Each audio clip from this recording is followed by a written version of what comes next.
मेरे प्यारे छात्रों, सृजन क्लासेस के इस वीडियो लेक्चर में आप सभी का बहुत बहुत स्वागत है। आज हम लोग बायोलॉजी में तीसरा चैप्टर शुरू कर रहे हैं जिसका नाम है परिवहन।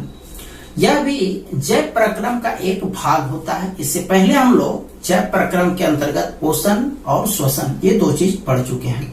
अब हम लोग परिवहन पर आ रहे हैं। देखिए, परिवहन का मतलब आप जनरल समझते हैं ट्रांसपोर्ट, मतलब एक जगह से दूसरे जगह सामान को ले जाना। हम लोगों को भी यदि कहीं जाना होता है तो एक जगह से जब दूसरे जगह पहुंचते हैं तो वो एक तरह से ट्रांसपोर्ट हो गया, एक जगह से दूसरे जगह पहुंचना। तो जब हम लोग किसी चीज को भोजन के रूप में ग्रहण करते हैं, तो भोजन के रूप में जब ग्रहण करते हैं तो वह चीज यानी भोजन हम लोग क्यों ग्रहण करते हैं? भोजन हम लोग ग्रहण करते हैं शरीर में ऊर्जा निर्माण के लिए। तो शरीर में जो ऊर्जा का निर्माण होता है वो कैसे होता है? तो भोजन क्या करता है, जो हम लोग भोजन ग्रहण करते हैं वह पाचन हो करके, उसका जब पूरी तरह से पाचन होता है तो वह रक्त में मिलता है। उसके बाद रक्त में मिल करके वह पूरे शरीर में एक तरह से परिवहन करता है। एक तरह से रक्त जो है वह एक ट्रेन के तरह है, जो शरीर में जो है जो भी हम लोग लेते हैं उसको एक जगह से दूसरे जगह वह फैलाता है। लेकिन मुख्य रूप से जो परिवहन का कार्य करता है वह हमारा हार्ट करता है। हार्ट ही जो है जो रक्त को जो है नीचे से ऊपर या ऊपर से नीचे हर एक भाग में, शरीर के हर एक भाग में पहुंचाता है। यानी रक्त जो है एक तरह से हमारे शरीर में परिवहन वाहक की तरह होता है। उसी तरह से जो पेड़ पौधे होते हैं उसमें भी जो भी चीज वो लोग ग्लूकोज का निर्माण करते हैं प्रकाश संश्लेषण क्रिया के दौरान, तो एक तरह से वह उसके लिए ऊर्जा हुआ। तो ऊर्जा को शरीर के हर एक हिस्से में पहुंचाना होता है। यानी पेड़ पौधों को भी अपने आप को आगे बढ़ाने के लिए ऊर्जा की आवश्यकता होती है। तो वह ऊर्जा जो है एक जगह से दूसरे जगह पहुंचता है। कैसे पहुंचता है? तो वह क्रिया भी परिवहन ही कहलाती है और यह कार्य परिवहन तंत्र के द्वारा किया जाता है। कहने का तात्पर्य ये हुआ कि कोई भी जीव, चाहे वह मनुष्य हो, चाहे पेड़ पौधा हो या पादप, कोई भी तरह का हो जीव, तो उसको चलाने के लिए जो भी वह पोषण के रूप में भोजन को ग्रहण करता है, वह शरीर के एक हिस्से से दूसरे हिस्से, वह भोजन जो है ऊर्जा का जब निर्माण करता है तो वह एक हिस्से से दूसरे हिस्से में पहुंचता है। तो वह पहुंचाने का कार्य भी हमारे शरीर हो चाहे पेड़ पौधा हो, वहां पर एक तंत्र कार्य करता है जो एक जगह से दूसरे जगह उस ऊर्जा को पहुंचाने का कार्य करता है। वह होता है हमारा परिवहन।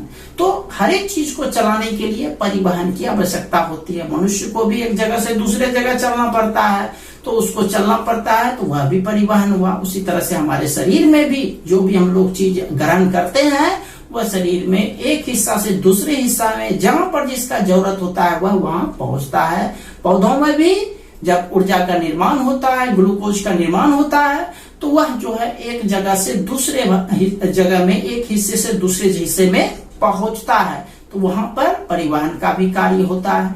तो मनुष्य में रक्त मुख्य रूप से परिवहन वाहक के रूप में कार्य करता है, हृदय परिवहन वाहक के रूप में कार्य करता है। उसी तरह से पेड़ पौधे में जो है मुख्य रूप से यह जो परिवहन का कार्य करता है वह दो उत्तक करता है, दो संवहन उत्तक करता है, जिसको जाइलम और फ्लोएम कहते हैं। ठीक है, तो आते हैं हम लोग परिवहन के डेफिनेशन पर। परिवहन यानी ट्रांसपोर्टेशन उपयोगी पदार्थों का उनके मूल स्रोतों से, उपयोगी पदार्थों का उनके मूल स्रोतों से शरीर की प्रत्येक कोशिका तक पहुंचाने तथा अनुपयोगी एवं हानिकारक पदार्थों को कोशिकाओं से निकाल करके गंतव्य स्थानों तक पहुंचाने की क्रिया को परिवहन कहते हैं। मतलब क्या हुआ कि जो भी आवश्यक चीजें होती है, उपयोगी चीज होती है, उसको कोशिका तक पहुंचाना होता है। कोशिका तक ही क्यों पहुंचाना होता है? क्योंकि कोशिका में ही ऊर्जा का निर्माण होता है। उसके बाद जो भी वहां हानिकारक पदार्थ होता है उसको भी गंतव्य स्थान तक पहुंचाना होता है। हमारे शरीर में हर एक चीज का एक गंतव्य स्थान होता है। हानिकारक पदार्थ भी जो है वह गंतव्य स्थान पर आकर के जमा होता है, उसके बाद बाहर निकलता है। जैसे पसीना, पसीना के लिए हमारे शरीर में रोम होते हैं, रोम से वह पसीना बाहर निकलता है, वह भी एक हानिकारक पदार्थ है। और भी बहुत सारे हानिकारक पदार्थ हैं जिसको निकालने के लिए हमारे शरीर में अलग अलग जगह होते हैं। तो परिवहन का क्या मतलब हुआ? परिवहन का मतलब हुआ कि उपयोगी पदार्थ को कोशिका तक पहुंचाना और हानिकारक पदार्थ को कोशिका से निकाल करके गंतव्य स्थान तक पहुंचाना, यही क्रिया परिवहन कहलाती है। और इस कार्य को करने वाले जो भी तंत्र होते हैं, जो भी हिस्सा होते हैं, जो भी भाग होते हैं, उसको परिवहन तंत्र कहते हैं। क्या कहते हैं? परिवहन तंत्र या परिसंचरण तंत्र भी बोल सकते हैं। परिसंचरण का मतलब या परिवहन का मतलब दोनों सेम ही होता है।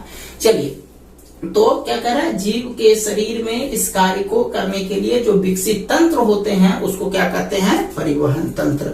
तो परिवहन समझ गए और परिवहन तंत्र समझ गए। अब सबसे पहले हम लोग बात करते हैं कि पौधों में परिवहन कैसे होता है। अब देखिए, सोचिए कि पौधों को जीव जंतु के बारे में हम लोग बाद में डिस्कस करेंगे, पहले पौधा पर डिस्कस करते हैं।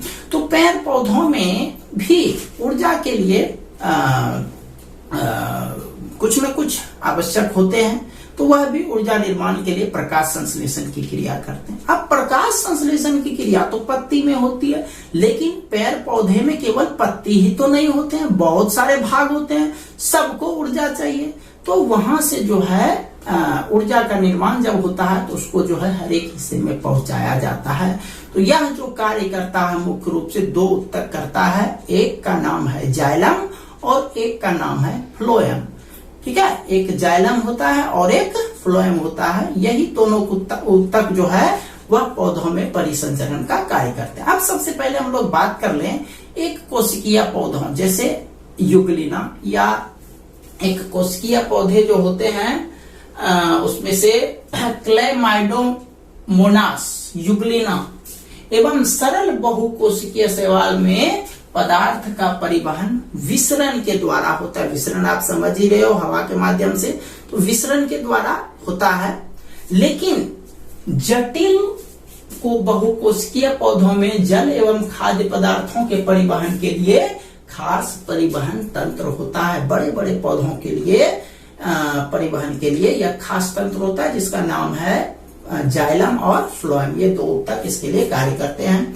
तो पेड़ पौधों में परिवहन का कार्य जाइलम एवं फ्लोएम नामक दो संवहन ऊतक करते हैं। जाइलम एवं फ्लोएम को संवहन बंडल भी कहा जाता है, संवहन बंडल भी कहते हैं। तो संवहन बंडल का क्या हो गया? जाइलम और फ्लोएम।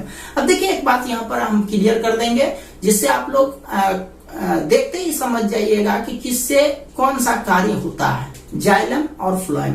आप देखिए, जल जो है, जल मुख्य रूप से जो स्थित होता है वह जमीन में स्थित होता है। कहाँ होता है? जमीन में। खनिज लवण भी जमीन में स्थित होता है। तो पेड़ पौधों को आगे बढ़ने के लिए जल की तो आवश्यकता होती है, खनिज लवण की भी आवश्यकता होती है, क्योंकि जब मनुष्य को भी चाहिए, मनुष्य को भी आगे बढ़ने के लिए, आगे बढ़ने का मतलब अपना आकार बढ़ाने के लिए, ऊर्जा बढ़ाने के लिए भी उसको पोषक तत्वों की आवश्यकता होती है। वैसे पेड़ पौधों में जो पोषक तत्व होते हैं, एक तरह से खनिज बोल सकते हैं। तो खनिज या फिर जल ये कहाँ उपलब्ध होते हैं? मिट्टी में उपलब्ध होते हैं। तो उसको जड़ जो है सोख करके ऊपर में भेजते हैं। तो जाइलम, जो से जाइलम, जो से जल, याद रखिए, जो से जाइलम, जो से जल।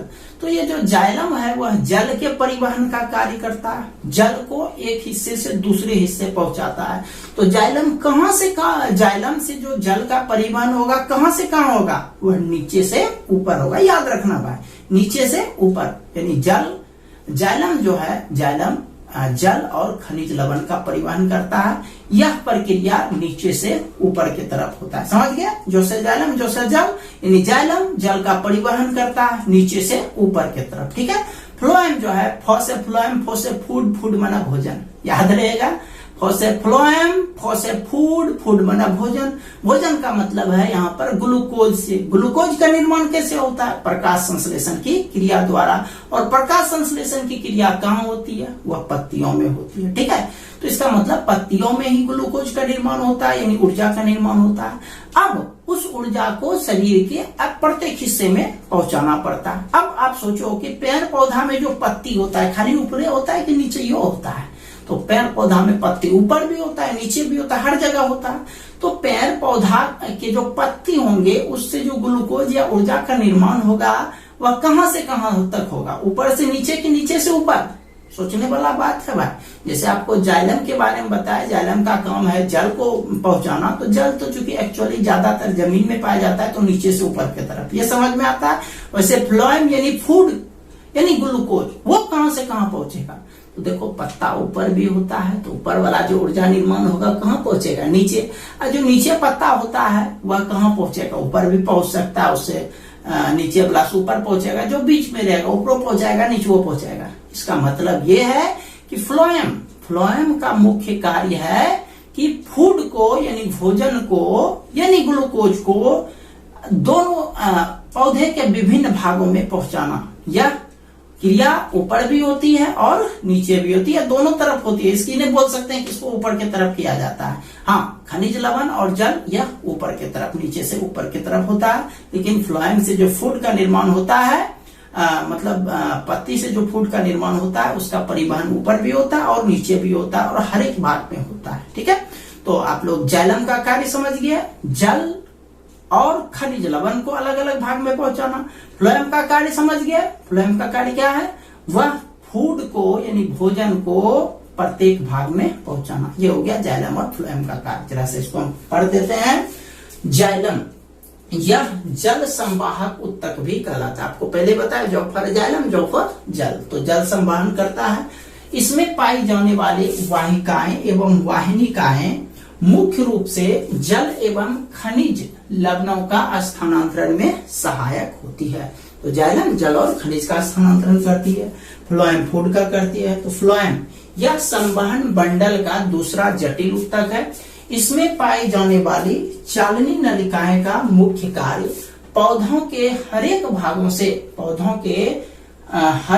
से निर्मित भोज्य पदार्थ में ग्लूकोज, भोज्य पदार्थों को दूसरे भागों में वितरित करना पड़ता है।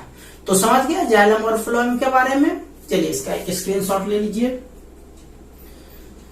चलिए ठीक है, तो आज इतना ही रहने देते हैं। हम लोग कल डिस्कस करेंगे कि अन्य जीवों में, जैसे ये तो हम लोग पौधों पर डिस्कस किए, अन्य जीवों में परिवहन किस तरह से होता है उसके बारे में हम लोग कल डिस्कस करेंगे। मिलते हैं एक नए वीडियो लेक्चर के साथ कल। तब तक के लिए आप सभी का बहुत बहुत धन्यवाद।